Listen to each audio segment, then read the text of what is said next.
also the knowledge and realization that the things that say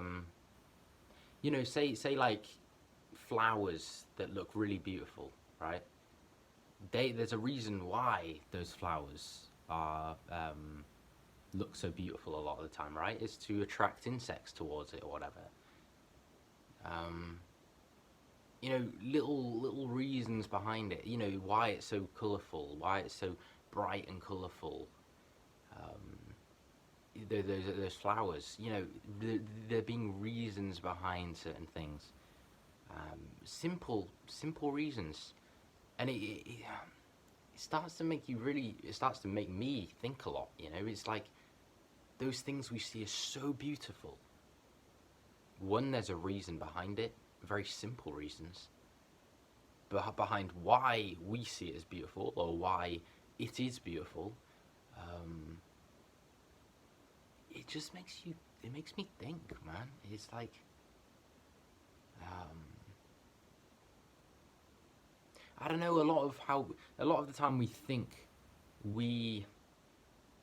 think that something looks beautiful that other people don't, or something like that. But most of what we think is beautiful, everyone else will think is beautiful. There will be those little slight differences and exceptions, but for the most part, things we see, most things we see as attractive are attractive to everyone else for the most part. There are little differences, there are little exceptions, but for the most part, that is the case.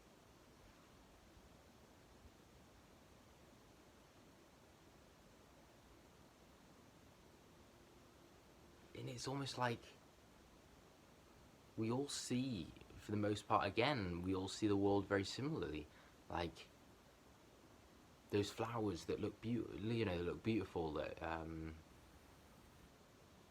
we all do. We all think that. The way we respond to movies, to kind of linear, kind of passive movies, right? We'll all respond very similarly to them. They'll all spark up certain emotions within all of us.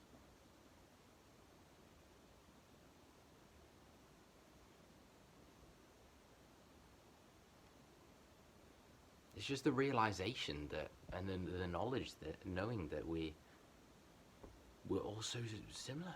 We're all so the same.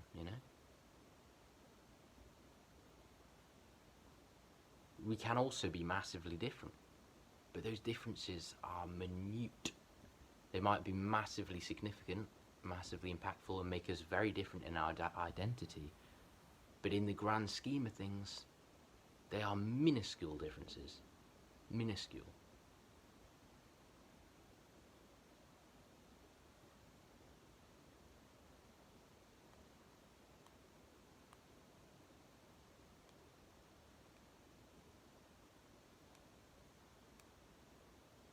And they might change the outcome of our lives massively. Those differences within us will change the outcome of our lives massively. But it doesn't mean that those differences are big. They're actually very minuscule. Even those minuscule differences make huge differences in our lives. I suppose the outcome of our lives, but they are tiny differences in the grand scheme of things.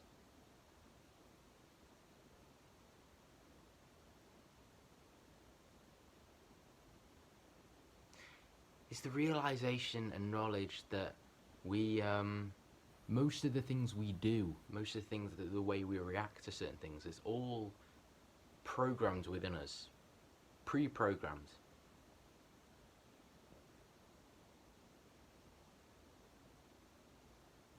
And the things we actually think about,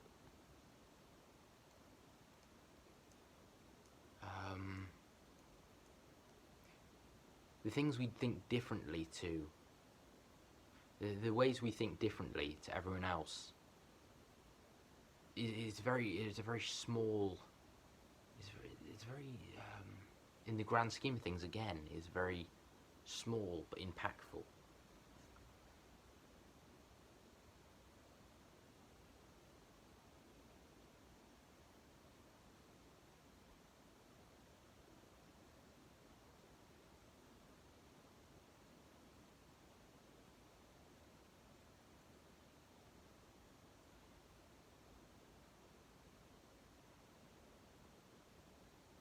And this is why I sometimes look back on my, like, say, high school years. And a lot of the things are actually quite predictable now I look back. A lot of the things, a lot of previous times in my life, now that now that personally I'm a bit older, I can kind of look back and it seems actually quite predictable now how maybe high schools act. A lot of the things, now that I'm looking back on it, a lot of the things that were done by me and by others were so predictable. And it happens every generation. Every generation that goes to school, the outcome is always so similar, actually. It's just a different generation, but doing the exact same things. Acting the exact same ways. There's always a group of people who are like this or like that. Every single generation. It's the same thing, just a different generation. You might think your whole high school experience is so different to another person's of a different generation, but at the end of the day, it's really not. It's just in a different generation. For example, my generation having, phones and whatnot. Okay, new technology than maybe someone, maybe like the 1980s or 1960s or whatever. There might have been that new technology in place, but human nature is still pretty much exactly the same. Those people still behave just like they did, people in my generation in high school have behaved just like everyone else from the generation of maybe like 1960s or 1980s for the most part. There's different technology in place. Things look a bit different, but it's human nature. It's human nature. It barely changes. Sometimes we wonder, like, what people from, like, ancient Egypt would have been like, in ancient Greece and things like that. They will have been just like us, like just human beings. They might not have had this technology, but they were just human beings.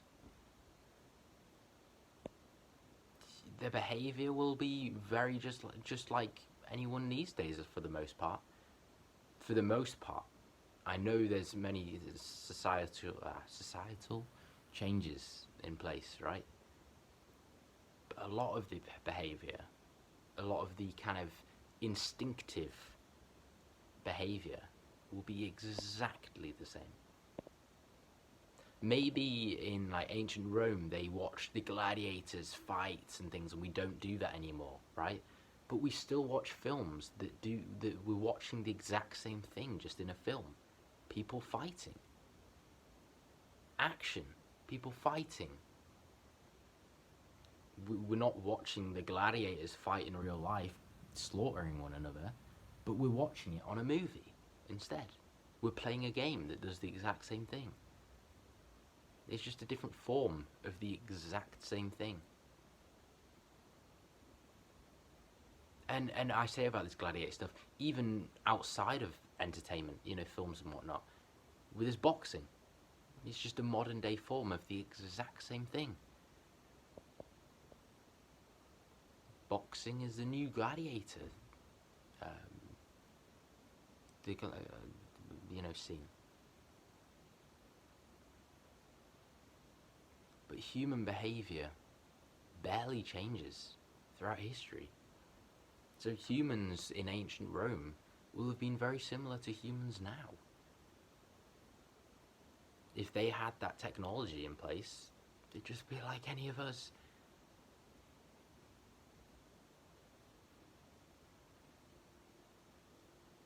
All it was the era born, and the era they were born, and that's it.